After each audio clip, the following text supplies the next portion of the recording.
let's dive in. Kitchen grease fire? Your first instinct is probably water, right? Well, doing that causes a deadly explosion. Why? Fire actually needs 4 specific elements to live: fuel, heat, oxygen, and a chain reaction. Think of it like a monster. If you take away just one of those elements, it dies instantly. To kill it, you gotta know your fuel. Fires are entirely classified by what's actually burning. Class A fires eat everyday stuff like wood. Class B, those are flammable liquids like gasoline.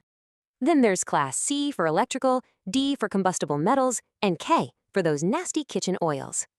The fix is this color-coded system. Each extinguisher perfectly matches a very specific type of fire. Huge warning here. Throwing water on an electrical fire conducts electricity. That means fatal electrocution. And that kitchen fire, hitting burning grease with water literally causes a violent, room-engulfing explosion. So, scientifically speaking, how did these color-coded extinguishers actually kill the flames? First up, cooling. Water attacks the heat, dropping temperatures so low the fire just can't survive. Next is smothering. Foam and CO2 literally suffocate the blaze by completely blocking out its oxygen supply.